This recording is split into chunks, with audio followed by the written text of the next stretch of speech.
Hello, let's continue with section 7.1, arithmetic and geometric sequences. So the best way I can describe a sequence is think of it as a numerical pattern. Now we have two different types that we're going to talk about in this section, and that's arithmetic and geometric. Arithmetic means I am adding or subtracting to get to my next number. For geometric, it means that I'm multiplying.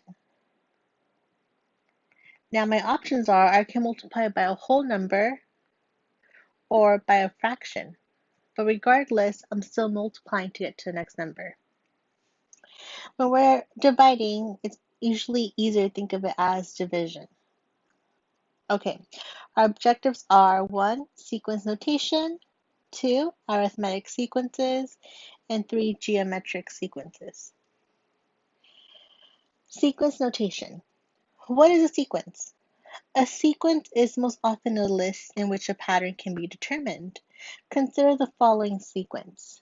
We have delta, intersection, delta, delta, intersection. Do you see a pattern? Would you say the next four items? What would you say are the next four items in the sequence? In this section, a sequence will be a list of numbers in which a numerical pattern exists. The following are examples of algebraic sequences. So take a moment, look at each sequence. Do you see a pattern? Can you determine the next three terms of each sequence? On the first example, we see 5, 8, 11, 14, and 17. We may notice that each term is the previous term plus 3. So to get to the next one, I added 3. To get to my next one, I added 3, and so on. Using this rule, we can determine the next few terms and extended sequence. Let's take a look at the second example. We have 3, 6, 12, and 24. You may notice that each term is the previous term multiplied by 2. So to get to the next number, I multiply by 2. Using this rule, we can determine the next few terms and extend the sequence as 3, 6, 12, 24, 48, 96, and 192. The third example, we have the numbers 1, 1, 2, 3, 5, 8, 13. It may be more difficult to spot this pattern. This sequence is called a Fibonacci sequence, in which each term is found by adding the previous two terms. Using this rule, we can determine the next few terms in the extended sequence. So 1 plus 1 gives us 2. 2 plus 3 gives us 5. 5 plus 8 gives us 13. 13 plus 21 gives us 34, and so on. Fibonacci sequence is a special sequence and it has its own name. In this section, we'll say two specific sequences, arithmetic and geometric. An example of an arithmetic sequence was that first example where we had to add 3 to get to the next note, the next term. And a geometric sequence was that second example where we multiplied by 2 to get to the next number.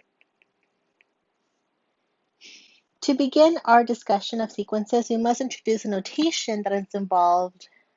A sequence can be described as a function with the natural numbers as the domain, but instead of using a function notation, sequences use subscripts.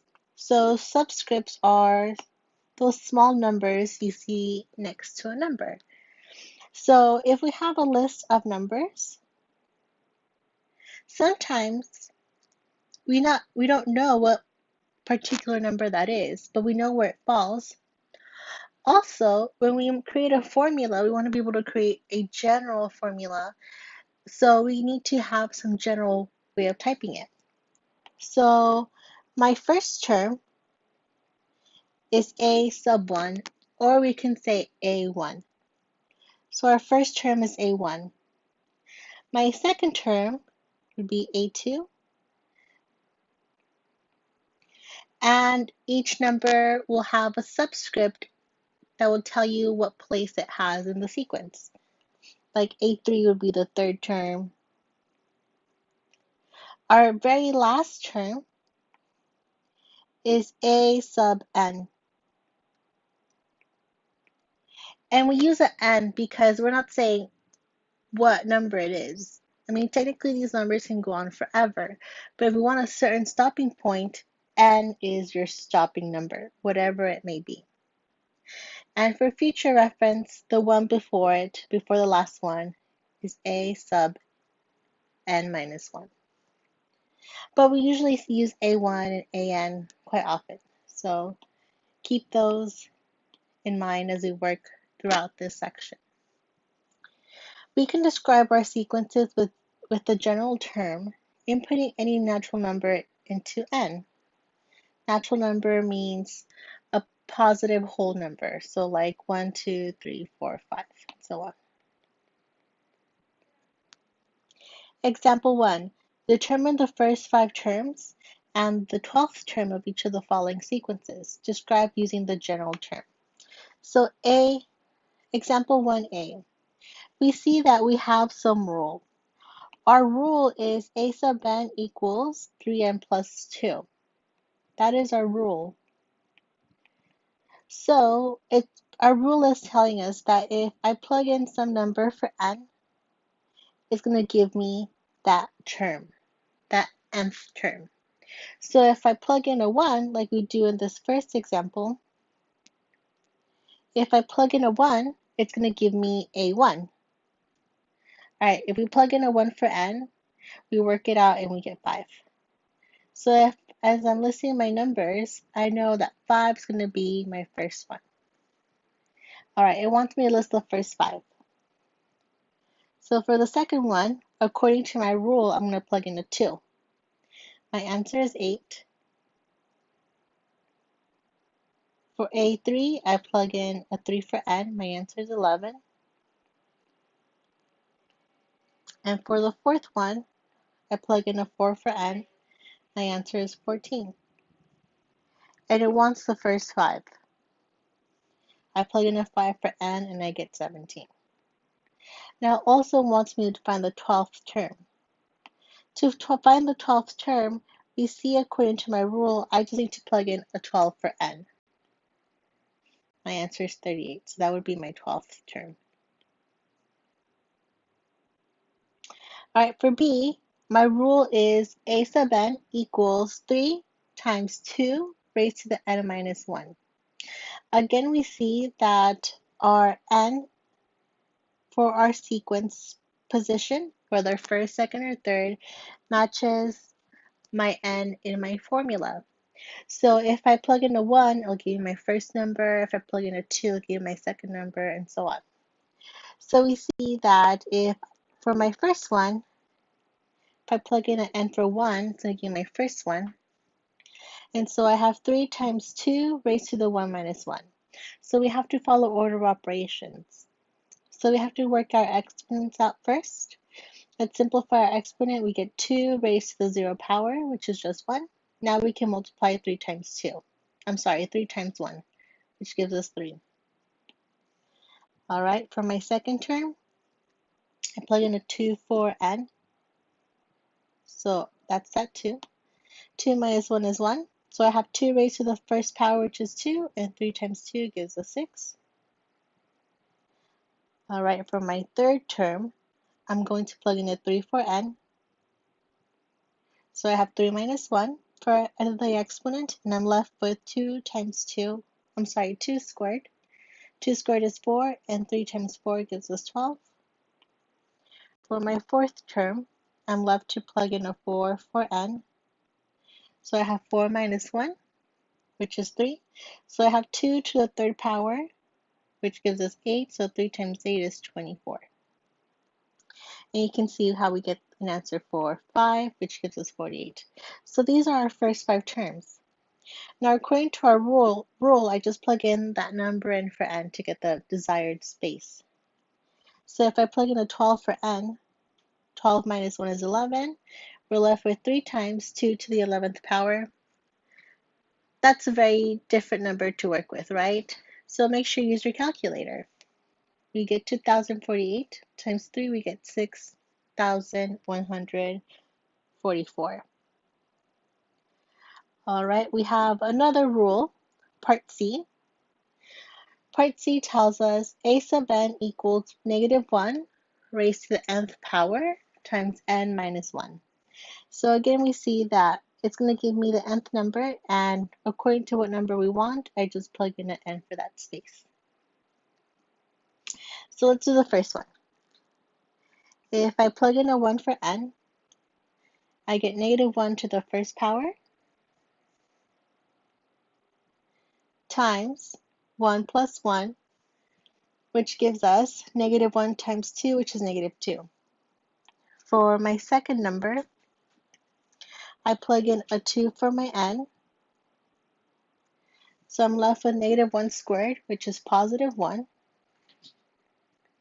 times 2 plus 1, we get 3. We get 3 as our answer. Whenever I have a negative number raised to some power, if your n is even, you're going to get a positive answer. If your number exponent is odd, you're going to get a negative answer. So just something that you'll see as you work through these problems. All right, let's move forward from these examples.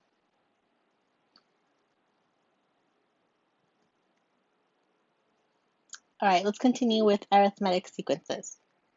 The first type of sequence that we will study is called arithmetic sequence. An arithmetic sequence is a sequence in which every successive term is found by adding a constant, called a common difference, to the preceding term. The sequence we discussed earlier, 5, 8, 11, 14, 17, is an arithmetic sequence in which every term is found by adding 3 to the previous term. Shortly, we will see why the number 3 is called the common difference, denoted as D. D equals 3. Although many sequences can be determined to be arithmetic by inspection, there is the following test that can be applied to determine if a given sequence is arithmetic. So your rule is you have to subtract each one from the previous one to make sure you get the same number as you work it out, to make sure you have a common difference throughout these problems. So our first example was the sequence 5, 8, 11, 14, 17. So to test the rule above, I'm going to subtract my first two, then my next two, and then my next two, and then my next two. And what I'm searching for is to make sure that they have a common difference. We see that since every difference is 3, the sequence is arithmetic. So I just subtracted the one before it. So 8 minus 5, 11 minus 8, 14 minus 11, and 17 minus 14. It shows that we have a common difference of D equals 3. Example 2. Determine the following sequence if the following sequence is arithmetic. All right, so we have the numbers -8, -3, 2, 7, and 12. So let's subtract each one from the previous number. So we have -3 minus 8, 12 minus -3, 7 minus 2, and 12 minus 7. We see that each one gives us 5. So the sequence is arithmetic with a D equals 5. Next, we have the numbers 2, 6, 18, and 54. If I subtract 6 minus 2, 18 minus 6, and 54 minus 18, we see that we don't have the same numbers. We don't have the same number that's being subtracted, some D value. Let's continue. In example 2, we found two arithmetic sequences. -8, -3, 2, 7, and 12 is arithmetic, and D equals 5. 9, 5, 1, -3, and -7 is arithmetic, and D equals -4. In order to work more efficiently and answer questions regarding each of these sequences, we turn our attention to finding the general term that can represent each arithmetic sequence. Consider any arithmetic sequence with the first term A1 and common difference D. All right, the second term is A1 plus D. Our third term is A2 plus D, and our fourth term is D3 plus D. So this is helping us develop our formula.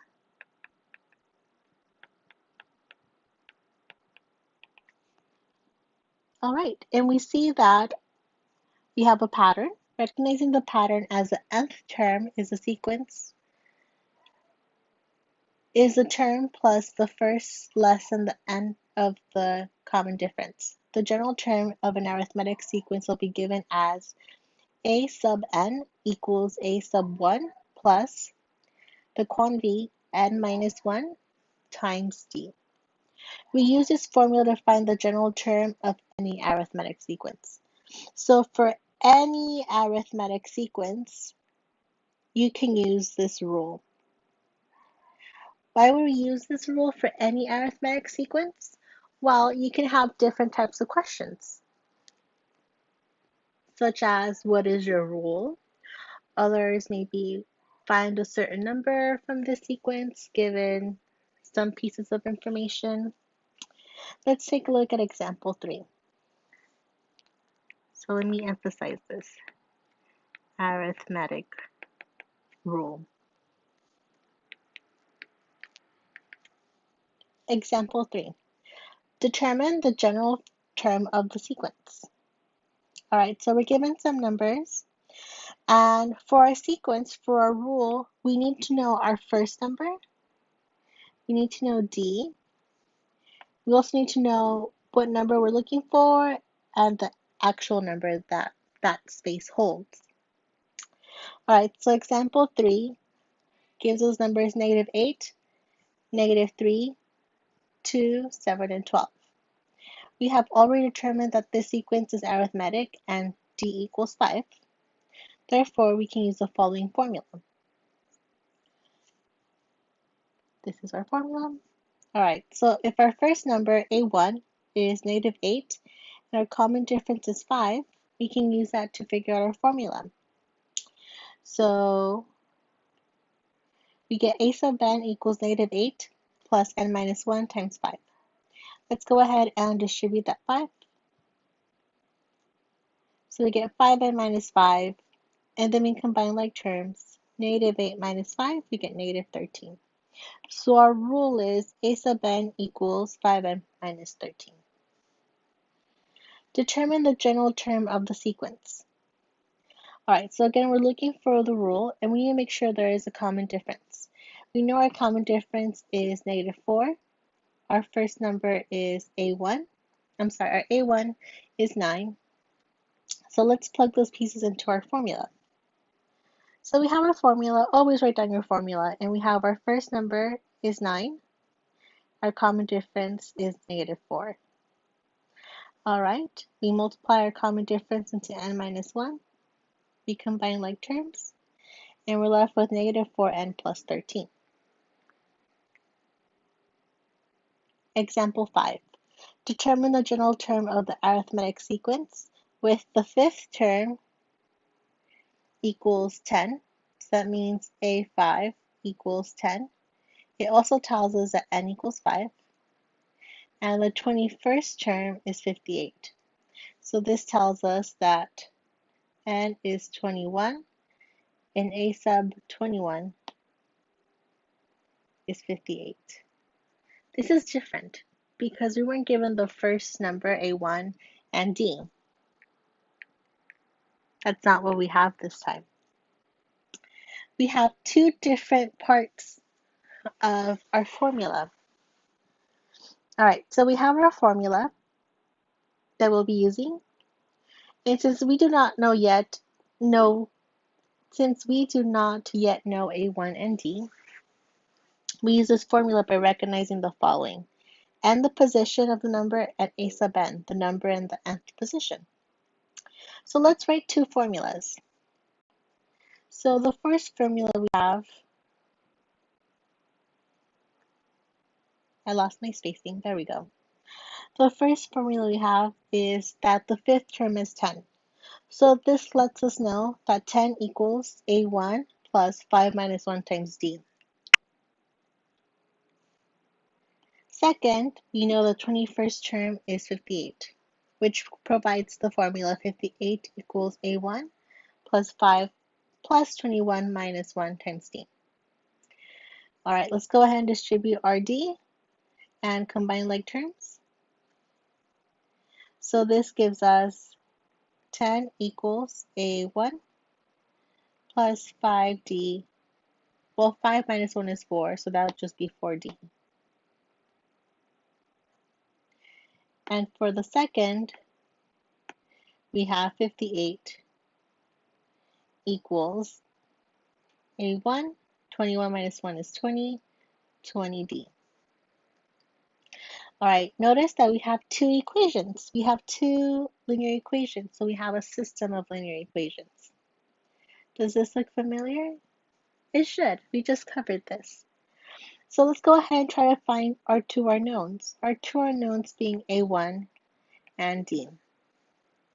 All right, let's go ahead and use elimination. So let's multiply our first equation by -1.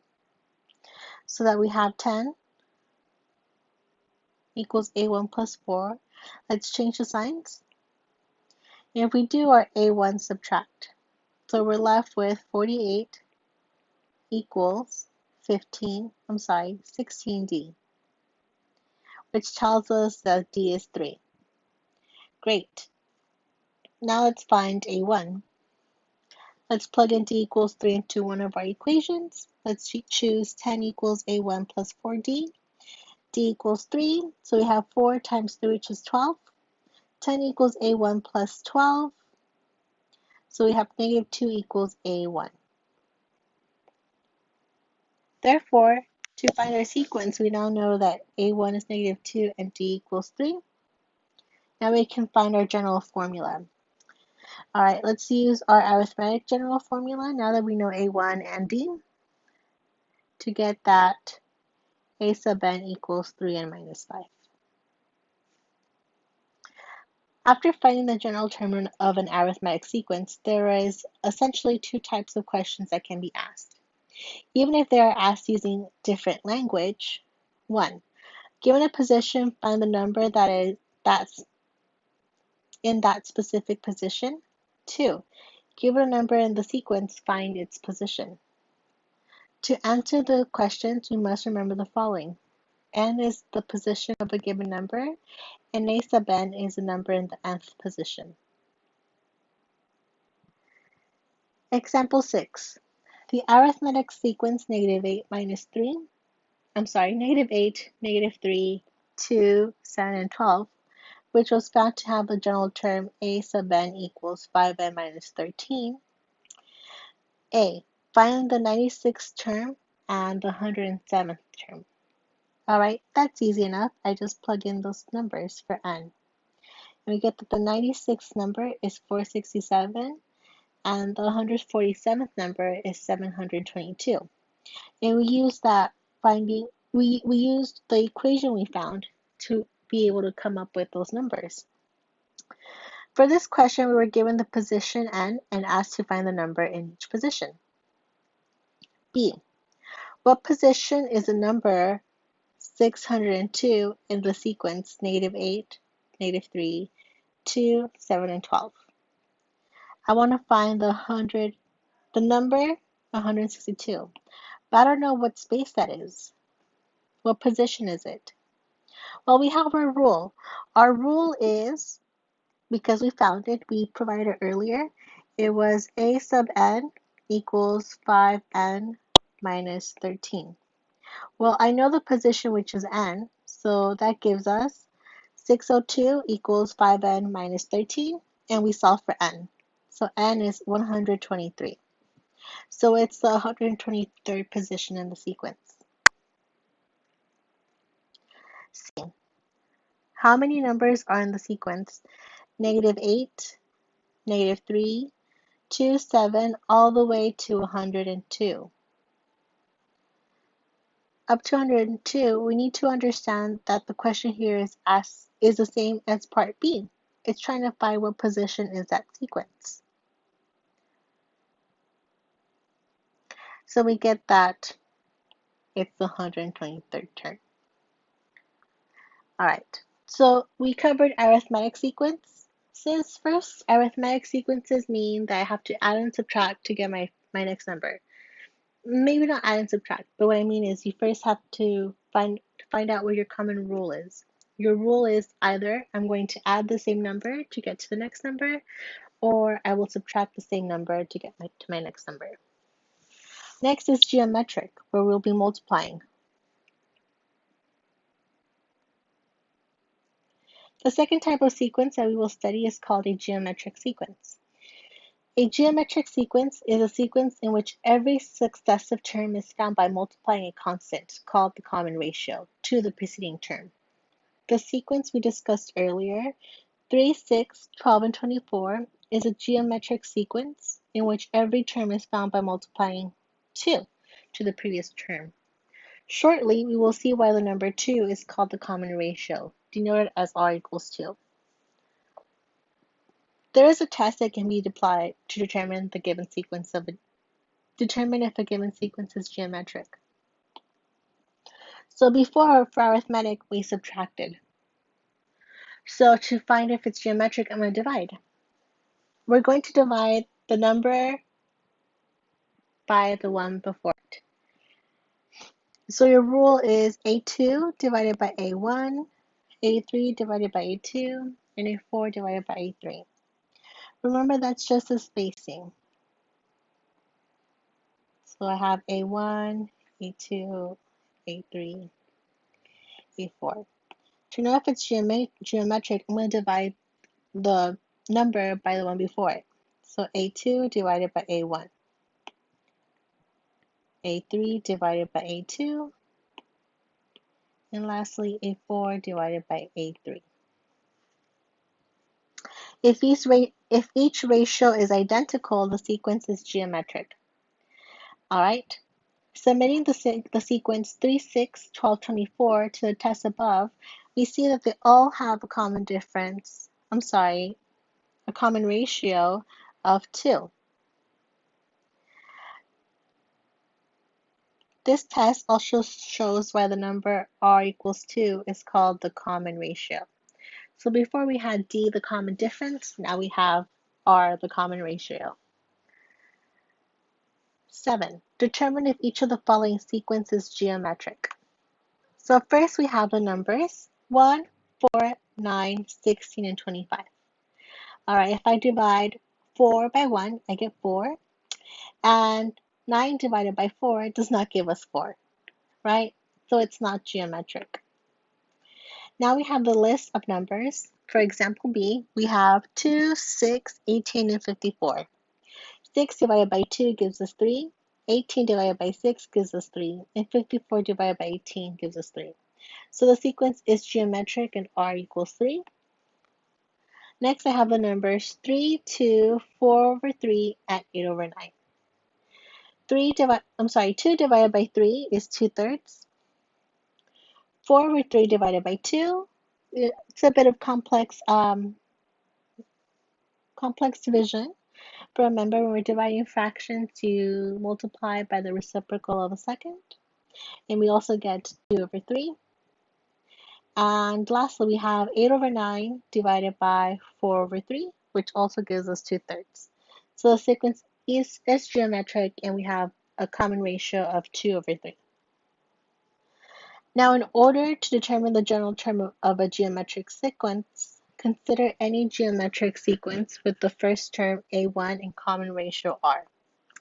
All right, so this is going to help us determine our general rule for geometric sequences. Recognizing the pattern as the nth term of the first term multiplied by the ratio raised to the power 1 less than n, the general term of a geometric sequence will be given by a sub n equals a1 times r raised to the n minus 1. We can use this formula to find the general term of a geometric sequence. So this is your general formula for a geometric sequence.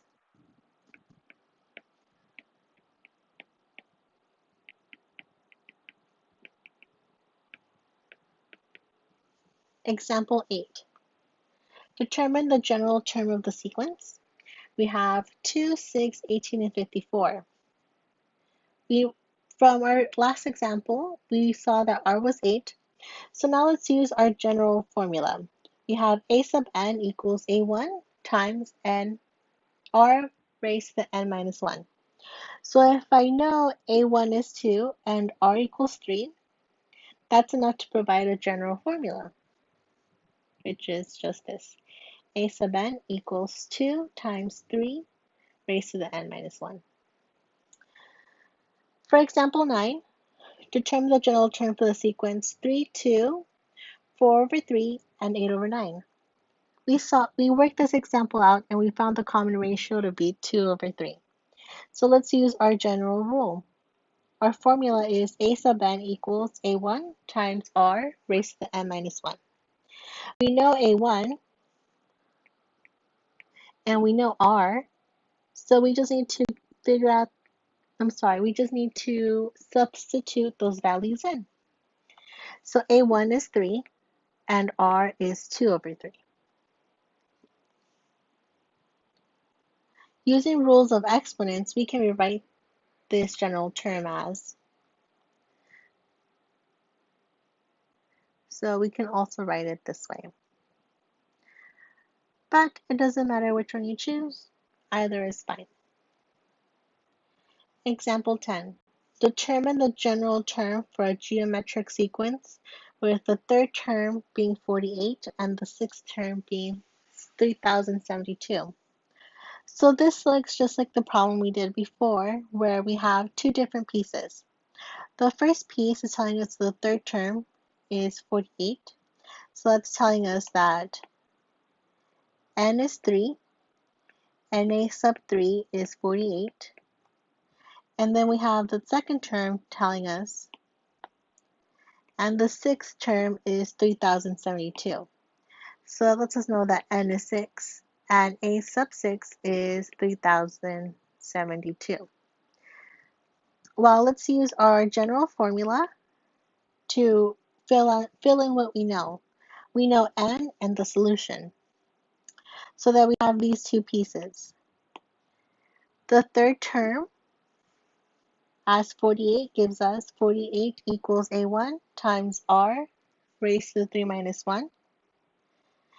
And then the second piece of information tells us that the sixth term is 3072, which, using our general formula, we can build to have 3072 equals a1 times r raised to the 6 minus 1. Notice that we now have the following system of two linear equations. Now we're just left to find these two important pieces, a1 and r.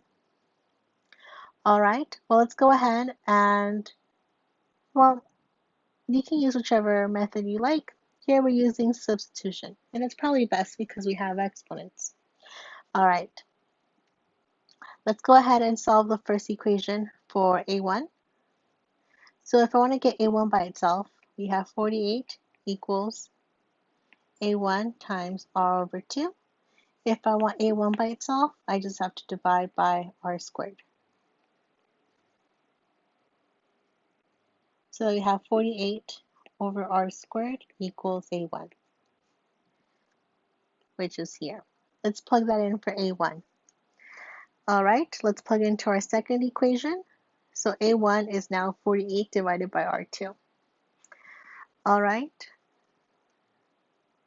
so let's use our rules of exponents. Let's multiply this across. So we have 48 r to the 5th power raised divided by r squared equals 3072. According to our rules of exponents, our exponents of the same base divide. So that gives us 5 minus 2, 3. That gives us an r cubed. So we have so far 3072 is equal to 48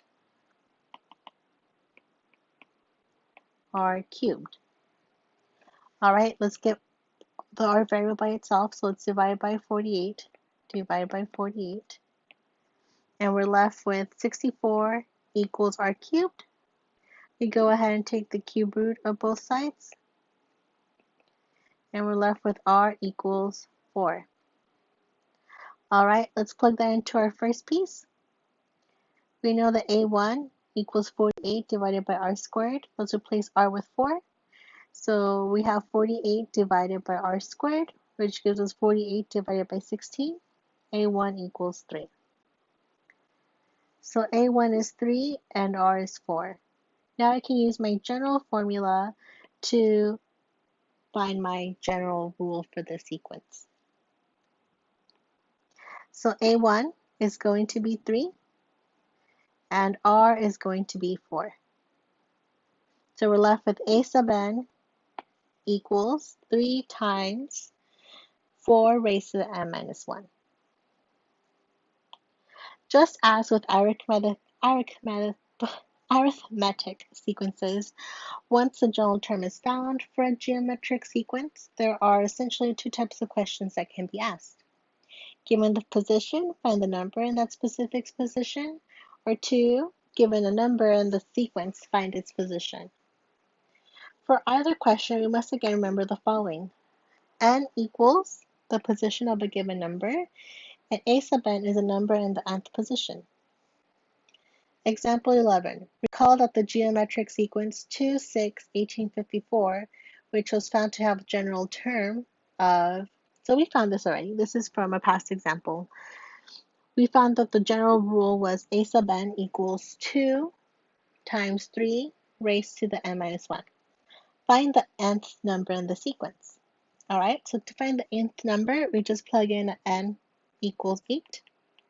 We make that substitution, and we're left with 3 raised to the 7th power, since it was 8 minus 1. That's a big number. Use your calculator. So we're left with 2 times 2,187, which is 4,378. For this question, we're given the position, n, and asked to find the number in that position. B. What position is the number 13,122 in the sequence 2, 6, 18, 54? All right, luckily we have that general rule. We found that the general term is a sub n equals 2 times 3 to the n minus 1. So I know my answer. So let's place that for the a sub n power. For the a sub n position. All right, now let's go ahead and solve for n. So we divide by 2, divide by 2. We're left with 6,561 equals 3 raised to the n minus 1. All right, now we have our unknown in the exponent's position. At this point, we'll need to use logarithms and realize we can't rewrite it, or realize we can't rewrite it with the same base. But we can. 6,561 is 3 to the 8th power. So we can get the same base of 3. Once we have the same base, we drop it, and we work with exponents only. So we're left with 8 equals n minus 1, plus 1, plus 1. We get n is 9. So the sequence up to 13,122 has 9 numbers. Or the number 13,122 is the ninth number in that sequence.